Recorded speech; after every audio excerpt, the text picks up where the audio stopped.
So this year for Worlds, before we start the play-ins, we have a World qualifying series between the 4th place seed out of LEC and the 4th place seed out of North America. The winner of this match is going to be the one that will actually play in play-ins and actually has a chance to make it to the Swiss bracket stage of Worlds. I've already broken down both of these teams generally in my Meet the Teams videos in the LCS and LEC respectively for Golden Guardians and BDS. I want to break down their matchup against each other specifically. Let's start going through their lanes from bot to top, as I think top is the most influential matchup, so we'll save that one for last.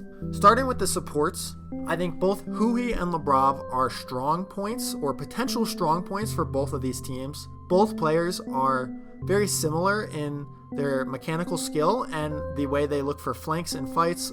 They're really good on these picks like Rakan. Huhi a bit more, I would say, on the more engaged supports like the Leona. He's played a Mumu in the past. Labrov, I think, is more likely to move towards the Enchanters out of the two of them. But both of them are pretty similar in their playstyle. I think Huhi is a bit more aggressive than Labrov. Labrov is a little bit more passive of a player, just through BDS's style. Labrov, more likely to move to Enchanters and like Braum-ish picks. Huhi, I would rather see him on these engaged champions. They are 80 carries, Stixxay versus Crownie. I don't think this is a real contest. I think Crownie is leagues better than Stixxay. I know I've been critical of Crownie in his mental in the longer series. In these more clutch situations, he might be a little more stressed, might be a little crumble a bit. Even in his crumbling state, he's better than Stixxay. I do not think Stixxay can compare to Crownie in these team fights. He will not be doing the same amount of damage. So huge advantage in team fights to BDS as their 80 carry is better. Going to mid lane, Gory and Nuke. I've been critical of Gory as well, but Gory has a different play style than Nuke. So that is something we're gonna have to look at in this matchup. Nuke is a very team fight oriented player. He wants to get these control mages and fight in these team fights. He was playing a little bit of like the LeBlanc and the Tristana. Tristana, I would argue, could have very similar style to the control mages that he likes to play. A bit more early pressure out of the Tristana than we're used to.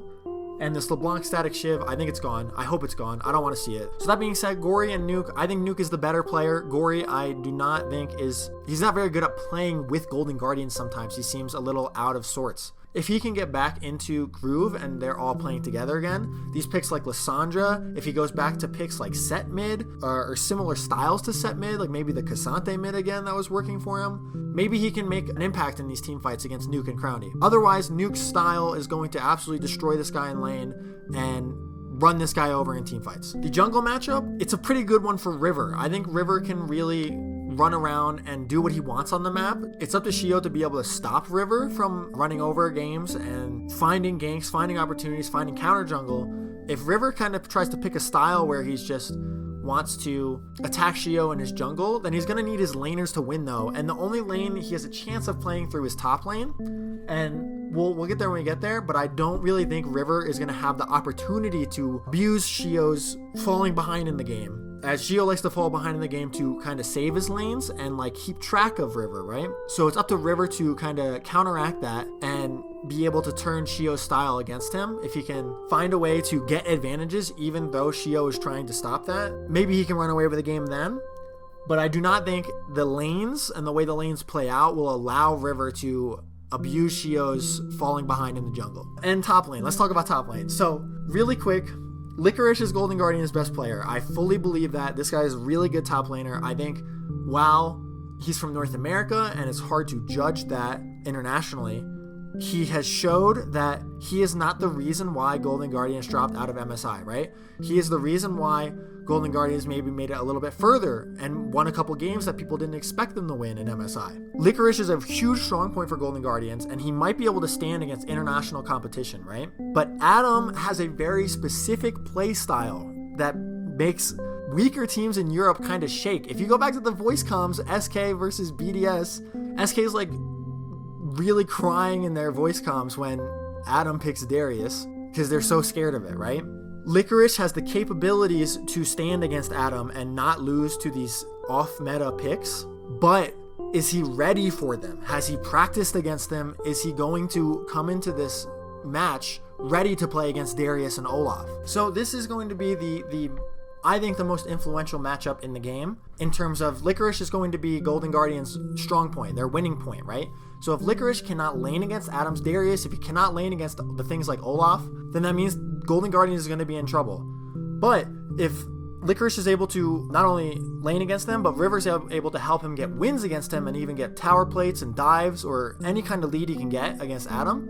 Licorice can have games where he can run over. If they pick him things like Rumble, if they pick him things like this broken-ass Cassante champion, then he can solo win the game for Golden Guardians. Or breaking down further into how they play the game. Like I said, Golden Guardians, they should look to win through top lane. If they can, early through mid lane with Gory, that would be fantastic and push that lead into top, hopefully. That would be great. If they can't, they need to try to survive bot lane and not let Crowny get super far ahead.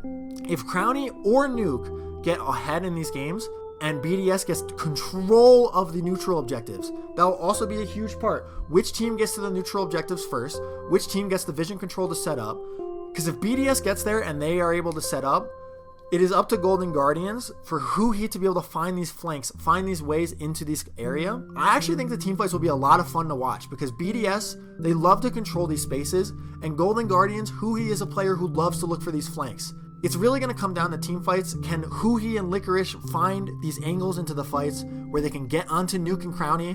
Can they stop Nuke and Crowny from doing damage to them? Can Stixay actually hit people with his auto attacks? We'll see, right?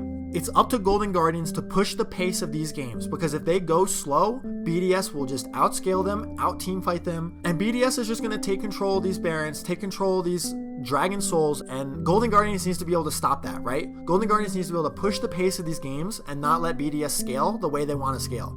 I think at the end of the day, my vote for who's going to win this match is going to be BDS. BDS is going to take this series 3-1. Crowny and Nuke are not going to be able to be stopped by Golden Guardians. I do not think Stixay and Gory are at the level of Crowny and Nuke. I do not think that Hui and River can make up for these carries anymore. I think they could do it in the LCS, but I do not think they can do it internationally. These two carries will get super exposed, and they're going to be so exposed that Hui and River can no longer cover for these two anymore. People are going to finally see it's been Hui and River covering for these carries the entire time. These two are really good. The carries cannot take it anymore. BDS win.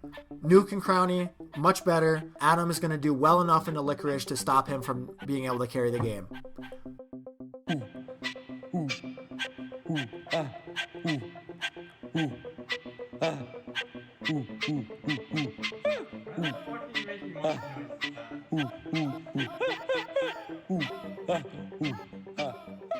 Why the fuck are you making monkey noises, Pat?